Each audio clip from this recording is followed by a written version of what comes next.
क्या आप जानते हैं कि दुनिया के सबसे मशहूर समीकरण E=mc² की नींव आइंस्टाइन से 150 साल पहले एक फ्रांसीसी महिला ने रख दी थी? एक ऐसी जीनियस महिला जिसे पुरुषों के कैफे में घुसने के लिए दाढ़ी लगानी पड़ी और मर्दाना कपड़े पहनने पड़े ताकि वो विज्ञान पर चर्चा कर सके।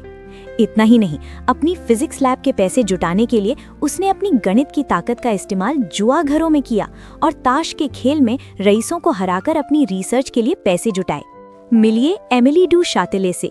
एमिली एक फ्रेंच कुलीन महिला होने के साथ साथ एक ब्रिलियंट गणितज्ञ और फिलोसोफर थीं।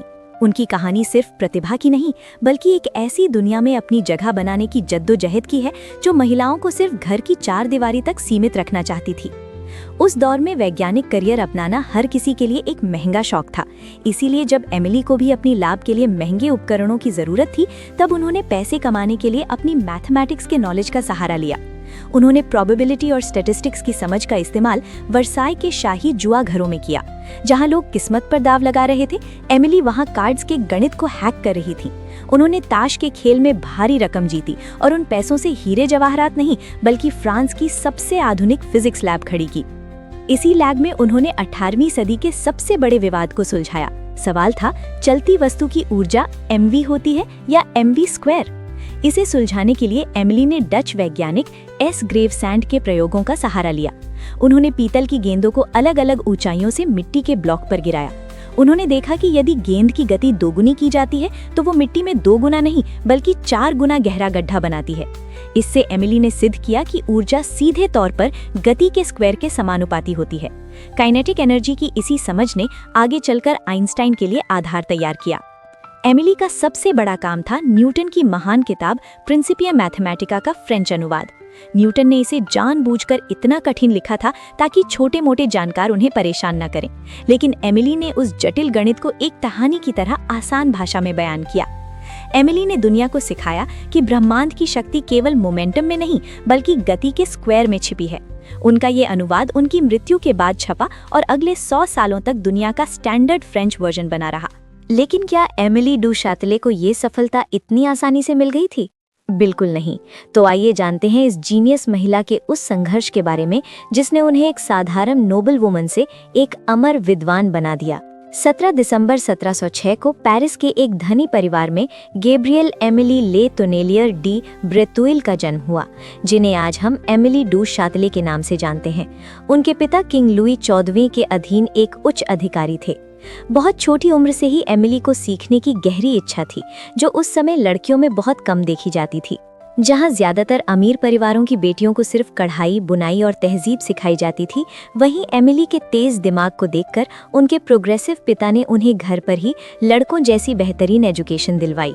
नतीजा, किशोरावस्था तक पहुंचते पहुंचते वे लैटिन, इटालियन और इंग्लिश में परफेक्ट हो चुकी थीं और 12 साल की उम्र में वे 6 भाषाएं बोल सकती थीं। लेकिन उनकी सबसे बड़ी रुचि मैथमेटिक्स और फिलॉसफी में थी। 18 साल की उम्र में उनका विवाह एक मिलिट्री ऑफिसर मार्किस डू शातिले से हुआ। ये लव मैरिज नहीं था, बल्कि एक सोशल अरेंजमेंट था। लेकिन इस विवाह ने उन्हें एक अलग तरह की फ्रीडम दी। उनके पति अक्सर बाहर रहते थे, जिससे एमिली को पढ़ने और रिसर्च करने का समय मिल जाता था। उनके 3 बच्चे हुए, एक बेटी और 2 बेटे। लेकिन उनके दूसरे बेटे की छोटी उम्र में ही मृत्यु हो गई। कुछ समय बाद उनके पिता की भी मृत्यु हो गई। तब एमिली ने अपने इंटेलेक्चुअल जीवन की पूरी जिम्मेदारी खुद संभाल ली।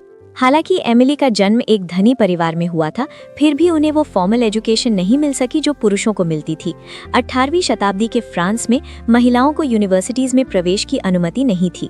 उन्हें साइंस और मैथमेटिक्स सीखने के लिए प्राइवेट ट्यूटर्स रखने पड़े। उन्हें लूव्रे की किंग्स लाइब्रेरी में प्रवेश नहीं दिया गया क्योंकि वे महिला थीं।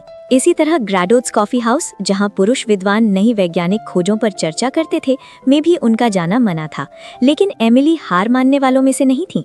उन्होंने पुरुषों के कपड़े पहने, मर्दाना वेश बनाया और उस कॉफी हाउस में घुस गईं। पुरुषों को पता था कि वे एक महिला हैं, फिर भी उन्होंने उन्हें चर्चा में शामिल होने दिया। ये सिर्फ एक घटना नहीं, बल्कि उस पुरुष प्रधान समाज के मुंह पर एक तमाचा था। लगभग 1733 में एमिली के जीवन में एक बड़ा बदलाव आया जब उनकी मुलाकात फ्रांसवा मैरी अरुएट से हुई, जिन्हें हम वोल्टेयर के नाम से जानते हैं। एमिली और वोल्टेयर ने मिलकर एलिमेंट्स द ला फिलॉसफी द न्यूटन पर काम किया। ये किताब न्यूटन के आइडियाज जैसे ग्रेविटी और कैलकुलस को फ्रेंच पाठकों के लिए आसान रूप में समझाने के लिए लिखी गई थी। किताब वोल्टेयर के नाम से छपी, लेकिन कठिन गणित का ज्यादातर काम एमिली ने किया था।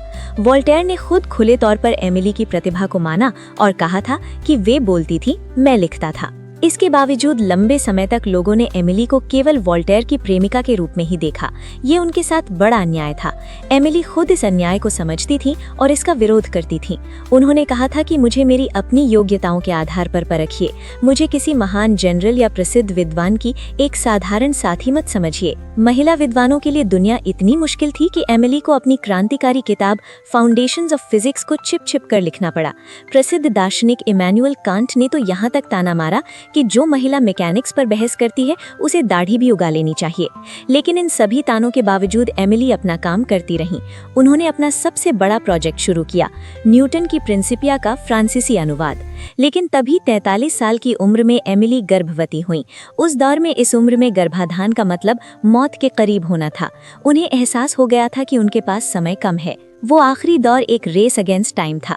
उन्होंने दिन में 18 घंटे काम किया ताकि अनुवाद पूरा हो सके। उन्होंने अपनी आखिरी सांस से पहले काम पूरा किया और उसे रॉयल लाइब्रेरी भेज दिया। एमिली ने एक बेटी को जन्म दिया, लेकिन कुछ दिनों बाद 10 सितंबर 1749 को उनकी मृत्यु हो गई। उनकी मृत्यु के कुछ दिन बाद उनकी बेटी भी चल बसी। उनका अनुवाद 1759 में प्रकाशित हुआ, उसी साल जब हैली के धूमकेतु की वापसी ने न्यूटन की थ्योरी को सही साबित किया। ऐसा लगता था जैसे स्वयं ब्रह्मांड उनके काम को सलाम कर रहा हो। आज एमिली को सिर्फ एक अनुवादक नहीं बल्कि एक ओरिजिनल थिंकर माना जाता है।